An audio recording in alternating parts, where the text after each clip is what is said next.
now. Okay. All right.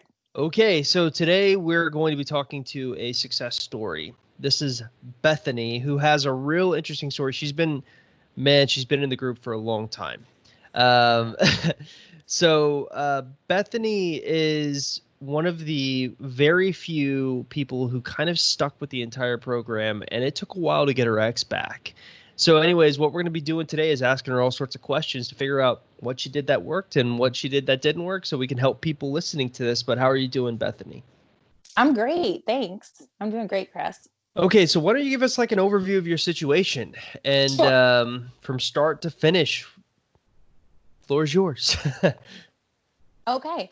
I had a year and a half relationship with my ex, and we broke up. I was 7 months pregnant. So that was a very difficult situation. And I know you talk about in the program that that's kind of, a special situation. Um, it was a committed relationship. We were living together. It was a planned pregnancy. It's just, we were talking about engagement. And then all of a sudden, he said he wasn't happy and we broke up. So since then, it's been 3 years, just over 3 years. And because of the fact that we ended up having a child, we ended up having periods of time where we were able to be in close contact or almost had to be. And then there were times where I personally had to separate myself. I needed that space and I needed that distance. So there were times when I wasn't actively doing the program, but I was doing kind of like the moving on without moving on, or even an indefinite no contact. I had a period of time when I had to do that. So basically, my story touches on all the bases because I had an OW. He left me to immediately go back to his ex, who he had a child with, like previous to our relationship. So this was his previous ex. And then, I'm laughing because Bethany is always so. I would do these Facebook lives in the group, and she'd always show up to the Facebook lives, and I'd be like, "So she's got the purple hair," and I'd be like, "Okay, there's Bethany," and I'd always know because of the purple hair. Okay, she's got the other woman. yeah, She's pregnant. So, anyways, it's just funny. Trip down yeah. memory lane.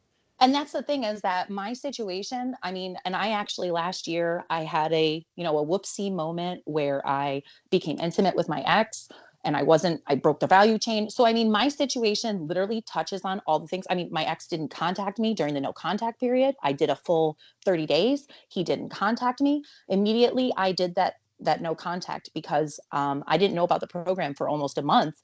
And when I found it, I had almost completed that no contact and I stuck with it because for me, I have pride. I'm a very prideful person. When someone leaves me when I'm pregnant, yes, I natted him. I texted him. I begged. I did all those things, but I ended up coming around and sticking with that 30 days. And he didn't reach out. He didn't reach out at all. And he said it was because he respected that he thought I wanted space.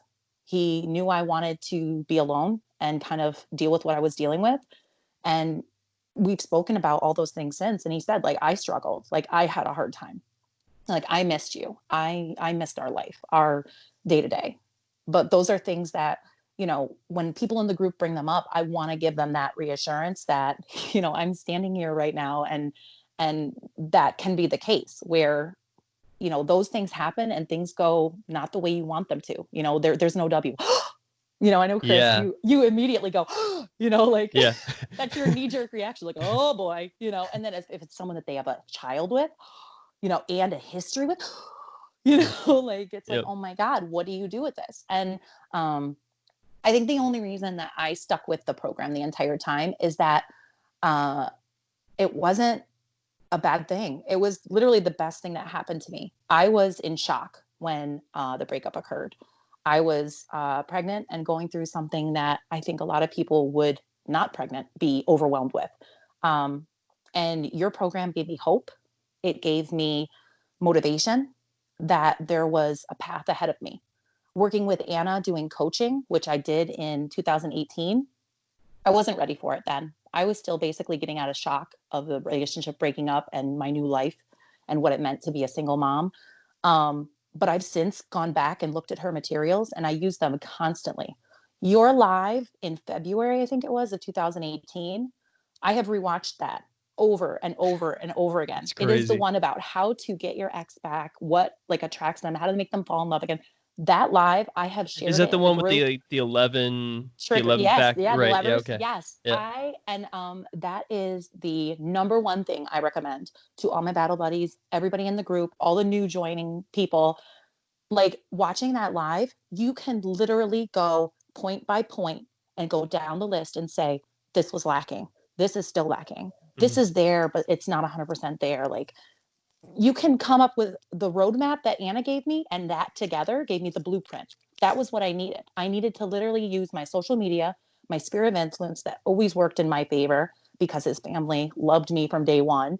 Um, Plus, you have a and he, child together with yeah, him. That exactly. that can kind of help as well in that regard. Yeah. Oh, definitely. But I mean, like you use those things to your favor and your advantage, and you use those 11.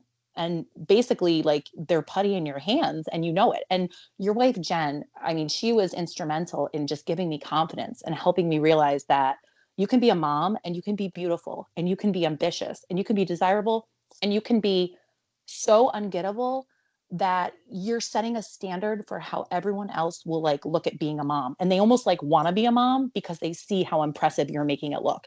That's what Jen models and and teaches. Like she Yeah. literally emulates that in everything that she does. Like being a mom can be cool, being a mom can be awesome, being a mom doesn't limit you, it actually makes you amazing because you're literally super no matter what you do. So Okay, man, there's a lot to unpack here. So I know. Bethany's like one of my favorites ever. Um, I want to go back to Sure. where he breaks up with you. Yeah. Did you ever, because it's been a long time since, I mean, it's been almost like 3 years, Feels right? like yesterday. Right? It's been over 3 years. Yes. Okay, so It was March 31st, 2017, and I remember the next day was April Fool's Day, and I was like, "Why do I need an April yeah, Fool's Day? My right. life is a joke." The breakup happened on the wrong day, you know? Exactly. Um, so he was it just like an out of the blue type thing? How did he have the conversation? Did he just leave? Like, No, no. I wish I had had the program. I wish I had known. This is another component I can add to it. I have bipolar disorder, so there were mental health issues on my side. He had become depressed dealing with me and my pregnancy and the volatility of my moods. It was the middle of winter, the winter that never ended, it felt like. And I think he gave me a heads up about 6 weeks ahead of time. He said to me, "I'm not happy." Um, so he like pre-warned you. And I And said the what did you worst do with possible that? things. Oh, I was ridiculous. I was hysterical. I was emotional. I came up with all kinds of crazy threats. And I did exactly like if I had had the program then, this wouldn't have even happened. I came up with all kinds of crazy threats and ultimatums. And I said to him, "What are you going to do? Go back to your ex and be a Oof. fake ass family with her?" And And he literally, actually did it. he did it. I gave him the blueprint and he just Yeah. followed through with it. Yeah, I bet you probably beat yourself up over that for Daily, daily. Yeah. okay, so let's you think it's because of the emotional issues that because of the bipolar disorder and the pregnancy on top of that making the mood swings potentially more volatile that sort of Yes. do I you had a think lot of stress at work, and I had taken on a new job because I was trying to kind of be ambitious, and it was just too much to take on. And I had morning sickness for about the 7 months of my son's pregnancy. For the this sounds first like 2 months, Jen. I was okay, but like the rest of it, I was violently ill every single day. If I sat Yeah. up, I was sick. If I Yeah. laid down, I was okay. But that's no life. So No. it was And rough. you're going through it for such a long period of time. I mean, 9 months, but for you it was 7 months. But I mean, at a certain point, it probably feels like it won't ever end. The You know, you day feel that I gave birth to my son, because it didn't happen for 2 months, the day I gave birth to my son was the last morning I woke up. And it was every morning for, the last 7 months of his pregnancy. And I woke up and I had him that night. And I remember I woke up the next morning and I was like, why am I not sick? It was the first time you've in gotten seven so months. used to it. Yeah. I Wow. just got used to just being violently ill every single morning and just, dealing with it. Yeah. So he ends up going back. He ends up getting another woman. Yeah. Was that like an instant type thing, or did that? So it Yeah. was like an instant, like next day Yeah. you noticed he's with the other girl. Did he move in with the other girl? Um, Again, like I said, I disappeared. Like I didn't reach out to him afterwards. Like I begged at first and then I just disappeared because I have pride. So he disappeared and so did I. Like I didn't reach out. I didn't try to entertain where he was going. I was just over it. And I pretty much was like, you do you, I'll do me. And I did those 30 days. And then I started to reach out about information about the baby. And the only way I found out about the OW was like definitively was at the hospital giving birth to my son when I was being induced. I invited him and I said to him, you can come and be as involved as you want. And for the rest of his life, you can be as involved as you want. But I need you to be honest with me right now and tell me where you are and what you're doing, because I'm not going to stand next to a stranger while I'm giving birth to my son. And he did. He told me the situation and I said, okay, I expected that. Like I already knew that. Like I figured that was what was going on. Um, so at that point, uh, we just moved forward as co-parents. So before the breakup actually occurred, I'm just wondering his mentality of what, because I feel like, yeah, maybe the mood swings and everything kind of like set him off. Do you think there was ever like a crushing of like, oh man, this is getting too serious? You know, we're moved in together. She's about to give birth to this baby. Because I know when Jen was pregnant, it kind of freaked me out a little bit, and I was married Yeah. to her. Yeah. So, and that Well, was a and like, planned thing too. yeah, and that's the thing is that like he has a previous child with the OW, but that was not a planned situation. That was more they were So broken he up can and maybe she even wanted to, associate that with like stress. Because I yeah, remember like we planned to have my daughter, but I remember like the first month where you're not getting any sleep and you're like our daughter had some sort of like lip tie issue where she would spit up all the time, and my son did too. Yeah. it was just like, oh my God, what did I do? You know, but you love him It's so much, rough. but yeah. So I'm wondering if he equates that to the like the stress of maybe that incoming thing, and he's maybe looking for like an excuse to get out. Do you think It's there was very that? possible. I'm a very pushy person, and he's used the word I think nicely intimidating. Um, I'm a bully. I'm basically a bully, and he was along for the ride. Like he was willing to accommodate me and do what I needed and wanted the entire relationship. Right after I met him, I broke my foot, and I was on bed rest basically for like a month because I couldn't walk, Mm, or 3 months because I had surgery. So basically, he took care of me for the first like half of our relationship. And that dynamic never really changed. Like he just did everything for me.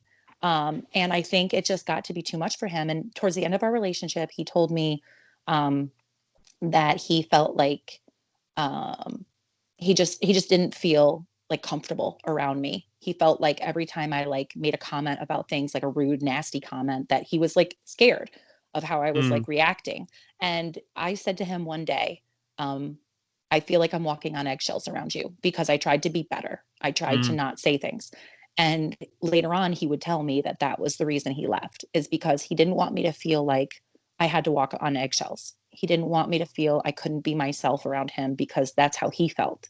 So he Well, was it's just like, if interesting. we're both faking it, Your it's your done. breakup's really kind of complex if you think about it.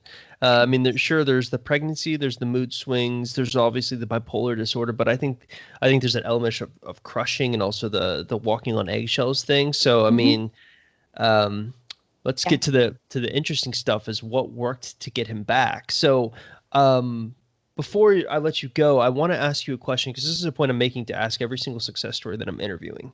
sure. What I've noticed, and this is just purely me looking for patterns, is what seems to work for women when they get their exes back is they always seem to hit like rock bottom and they just stop caring about getting their exes back.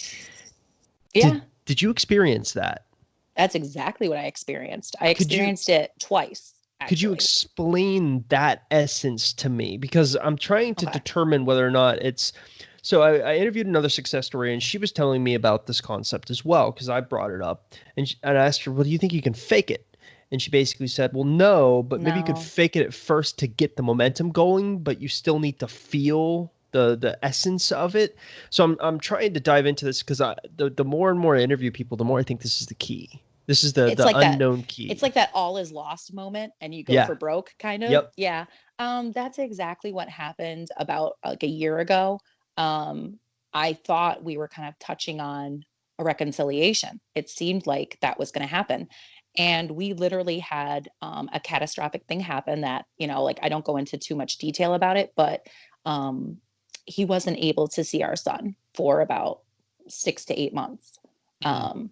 And I, as a mother, had to step in and be mama bear and say, you're not in a place to be his father right now. And that was the hardest thing I had to do, because then I had to say to myself, do I still love this person?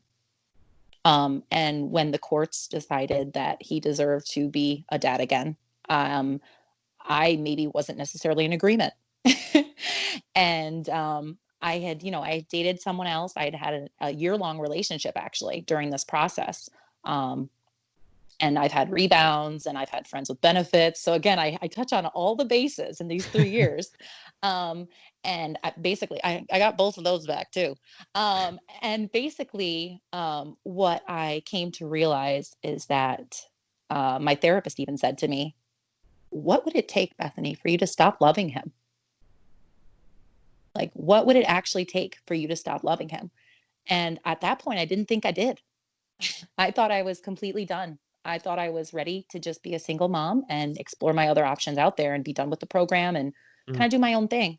And that was my indefinite no contact period that I had. Right. And basically, that was my gut check moment. And that was around the holidays this year when I said, oh my God, like, I still love this person.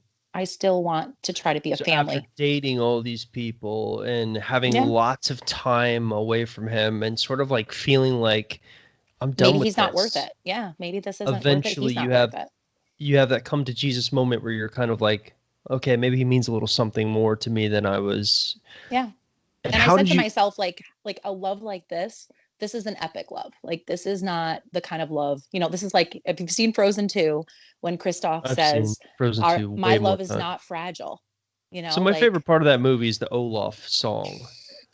But this will all we're make getting sense off when you're it. older. It's like, yeah, it's like It doesn't. parents It parent doesn't, stuff. Chris. But um, yeah, when Kristoff says my love is not fragile, that really hit me because it made me realize my love for him wasn't fragile. I've gotten through 3 years of this and I've still loved this person, um, without it being cultivated always. So I want to explore this. So that's why we really got our fresh start this year. 2020 wasn't all bad. yeah, Um, right.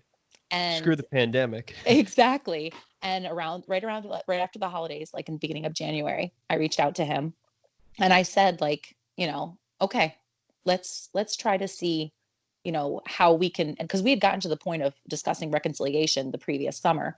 And I said to him, So like, it advanced to that point, mm-hmm, like a year prior to this point, mm-hmm, where you're basically talking about getting back together, and then yep. something goes wrong. Yeah, yeah, and we had, like, just a really bad situation happen where I had to kind of intervene and basically say, "You don't deserve me or my son right now." Um, and then basically I hit a reset button when it got to the point where we were going to be back in each other's lives again, and I said, "Okay, like, let's be real. Let's be real to each other." And I said, "Do you wanna do this, for the rest of our lives because we have our son? Do you wanna be negative around each other?" And like, I'm like, I still like love you as a person and I want what's best for you, but being this type of person isn't what's best for you. And we had this just soul searching conversations via text. And we just decided to give it a real fresh start, like an So this actual one. conversation you had during the text messaging, your text Hmm. messaging, just like intense conversation back and Hmm. forth. Yeah. How long did this conversation last? Was it like a quick thing or No, it was like hours. hours? Back and forth, Yeah. back and Yeah. forth. Yeah. Um, and what was the next step after that? Uh, we did exactly what the program would have you do. We started talking on the phone. We started doing FaceTimes. We started having meetups. And again, I touch on another base here. We never used to do anything but text. And then all of a sudden, I decided, let's start doing I FaceTimes. remember Let's, you yeah, said something like added a yeah, new element to your relationship, like the yeah. FaceTimes and the And it phone was call. actually, it was really nice. Like, Yeah. I wouldn't discredit it. It gives you another facet and element to your communication. And I think it's important to explore it just because you haven't before. I don't think that that's necessarily a good enough excuse. So we basically I followed the program and I basically did So step by you step by followed it step. again. It just Yep, like to me, it looks like it took so much to get to a point where you and both him are kind of on the same wavelength. I mean, exactly. like years worth, which is Yeah, rare because I think yeah. most people just give up. I think you will if it's not something that's sustainable or that you have a cause to do it. And having a child with someone definitely gives you an advantage and it gives you an impetus to continue. Right. But it also has to be some sort of like a really intense chemistry and love. And we've always had that. So, So you're talking on the phone, yep, FaceTiming, phone yep, conversations, everything like that. yep. How long did it take to see each other in person, and what did that interaction feel like or look like to you? Well, I mean, keep in mind, we would see each other on the weekends to like exchange our son and Okay, stuff like so that. everything it was kind of like painted in, Hmm. like mostly you're communicating most of the time through texting, maybe phone calls here and there, but Yep. every once in a while have just, your because you shared the son, he would come and visit, so you'd see each other in person. It's just I'm assuming you noticed a difference in those interactions between the two of you as well. Yes. And I tried to schedule time during the week where we would get together once every other week or like once a week because our schedules are, difficult. Like I work nights on the weekends and take care of our son all week and he works on, weekdays like a normal person does. So we had to kind of find a time to schedule it. So it wasn't super spontaneous and exciting, but we tried to make it interesting for us. So Your story is so fascinating on so many different levels. thank you. Um, Well, I touch on all the bases, Chris. So seriously, that's why like it's loving fascinating. the time of Corona, you know what Yeah, I mean? right. Like Yep, like yep. all of this stuff. Like I basically touch on all of them. So What would you give? So this is something that a lot of women struggle with who just start the program. What from someone who has been basically through hell and back, because that's what it feels like, that 3-year period, yeah, basically to where he just moved in. Like he yeah, literally just moved in yesterday. We had to cancel yeah, yeah, our interview because he was moving in. yeah, What would you say to people now that you've been through all of this? Are some of the most important things to keep in mind throughout this process? Because I feel like you, yeah, especially with the bipolar disorder, I mean, it's probably even worse for you. Some of the mood swings that you go through yeah. throughout this process in general, it's even heightened for you. What would you say is something for people who are just starting out to keep in mind? I would say to take it seriously, to literally use those no contact periods for self development and growth. My coaching that I got from Anna was instrumental in who I am today, but I literally had to take it in pieces. I wasn't prepared for all the personal growth and work that I was going to have to do. Her work that she gave me, like homework, Homework. That's what she I calls it. I She, literally have still not finished it. I work on it constantly. I don't think you ever do finish it per se, but I know that there are parts of it that I utilize on a daily basis.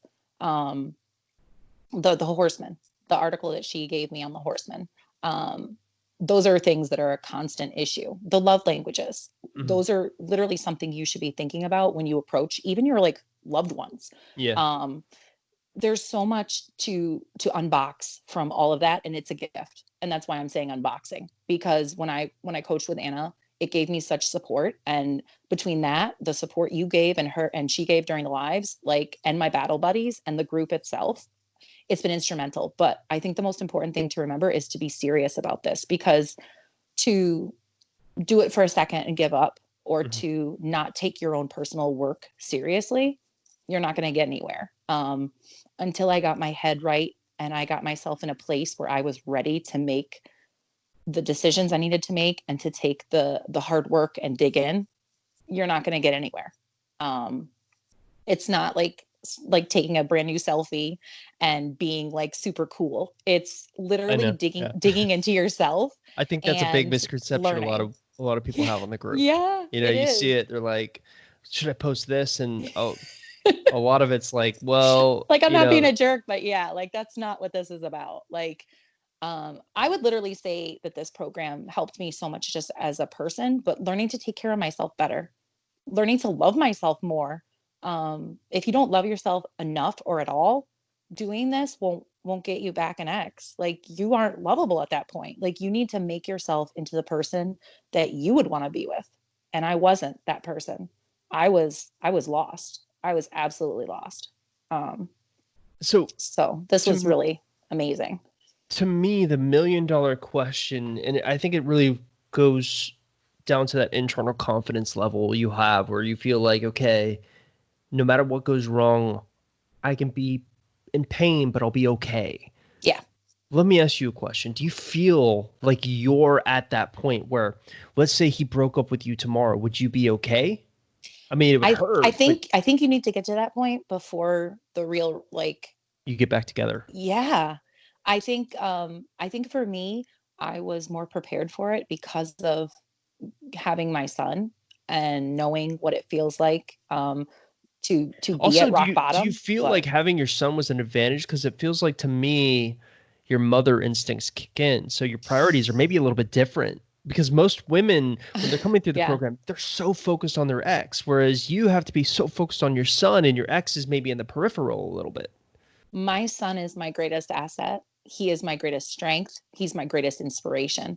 Um, I like I said, I was lost. I was lost, and if I didn't have him and the direction of this program, I don't know where I would be right now. He is, yes, he makes it so much easier to be better, to want to be better. But he also is gorgeous, and he literally I don't know how to describe it. He's probably my biggest selling point. like the way I love him shows me that I'm capable of loving. Um, and being a mom is absolutely amazing. I know I'm going to sound ridiculous when I say this, but I loved giving birth to my son because it made me learn that I was capable of anything.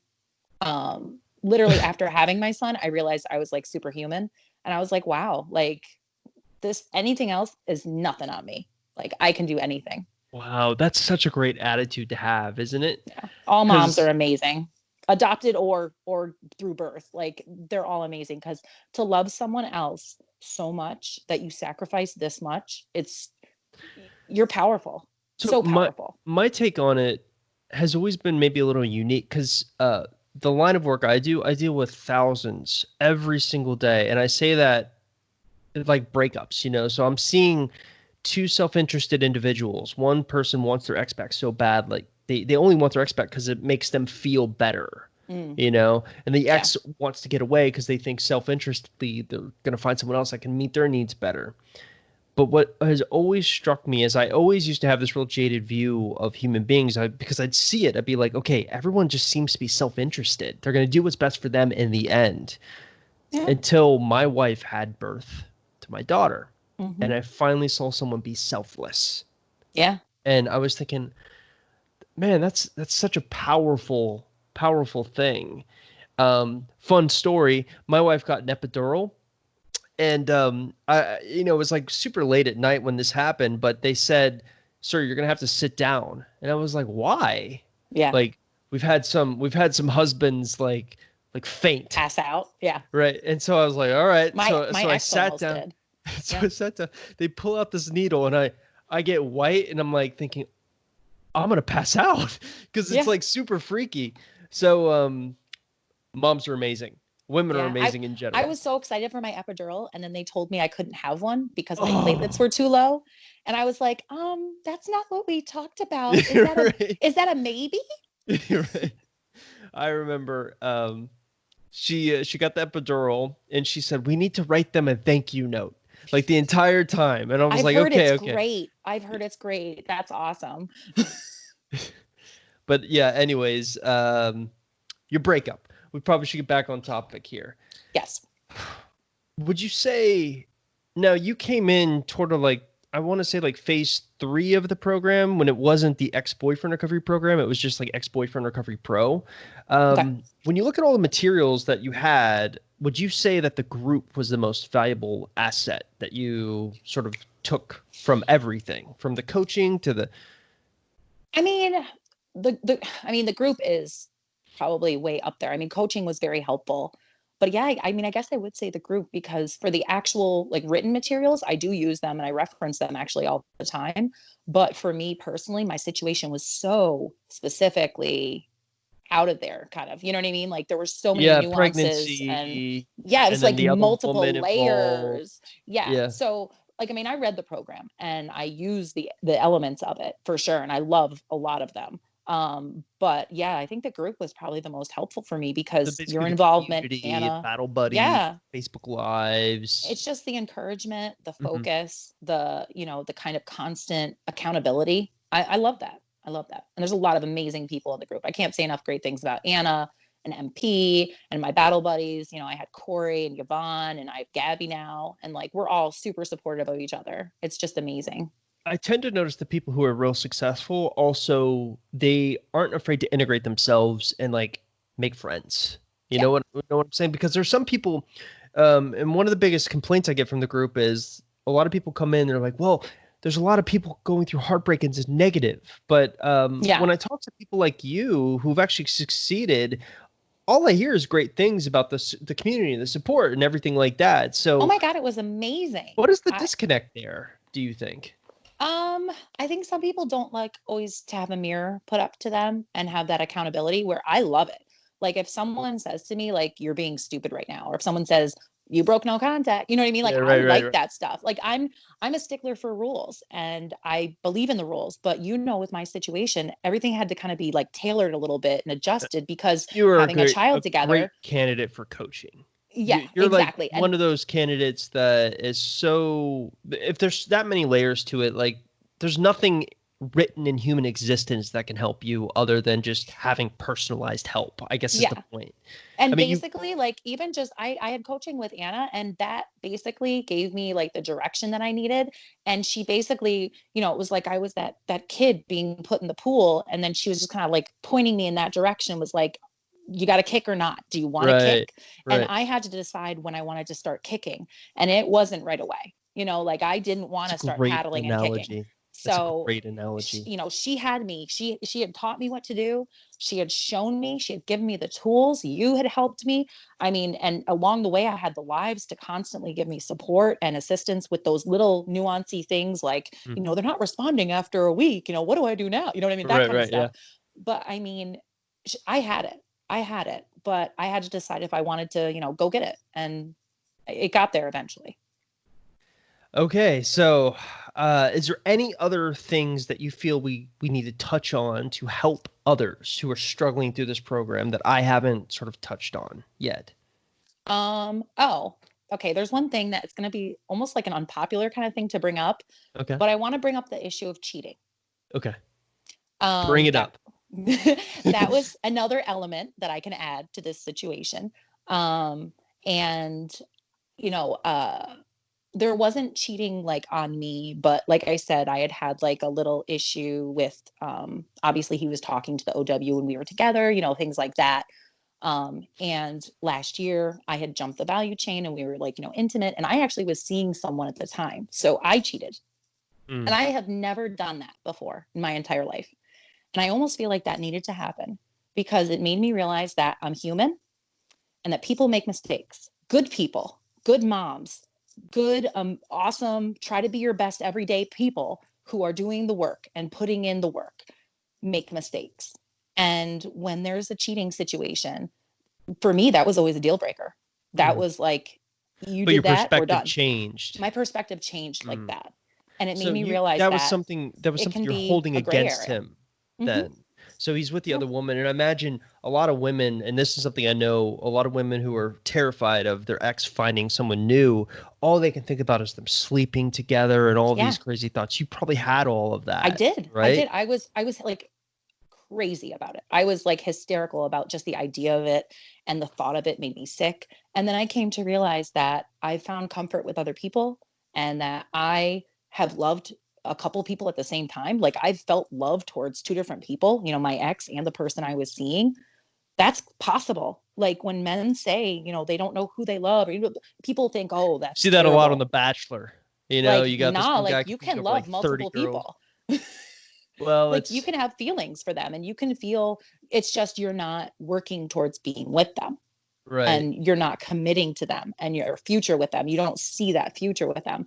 And I didn't realize always that that was how I was too. Like I was capable of kind of splitting my focus like that. Being a mom, you learn how to multitask. So there you go.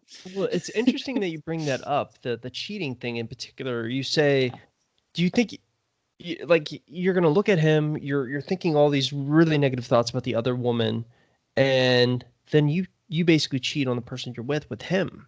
Yeah, And all of a sudden, does that kind of like create this sort of like different narrative within yourself about like looking at his actions and sort of like, exactly. That's okay, exactly what it did. It gave me a different perspective. It made me realize that, like you can justify anything really. Like there are certain things that you can justify to yourself and not really acknowledge that you're doing something like terrible in those moments. You kind of lose yourself. So I think it's also a good lesson on forgiveness as well. Like I've being, heard people because say that people don't realize marriages and relationships take more forgiveness than they'd like to admit. And yeah, I think that's really true. And that's what I had to learn. Anna tried to get me to forgive him and myself, and it took me you weren't years, willing and I'm to though. still working on it. Yeah, Still working on it's like an it. everyday thing. So, is there anything else that we can sort of mine for here? Because you've given so much already. I know. I took like little notes actually. But no, like I think that's basically it. Like the path of getting back with my ex, it took a long time because there was a lot of starting and stopping from my side. And there was a lot of kind of discovery, self discovery, like learning, is this what I want? And for me, I'm the type of person that, we're very different in many ways. We have different attachment styles, and I need reassurance. Like, I need Mm. that constant kind of feedback of, like, how am I doing? Kind of, like, how's my driving? Um, and you don't get that. You don't get that. So needing that feedback, it's really hard. You have to give yourself that feedback, and if you're not capable of doing it, you feel like you're not making progress, so you kind of halt your progress. You stop your momentum. And that's what I did like numerous times. I kind of got in my own way and let Mm. myself get into my head. So Thank you for coming on so much. of course, thank you so much, Chris. Like I Yeah. said, your program is amazing. It's I think pretty much anybody should do it, basically, just to learn how to deal with making themselves better and being better, communicating better. I don't even think it needs to be in the situation of a breakup, really, because it helped out so many different elements of my life. So thank you. No worries.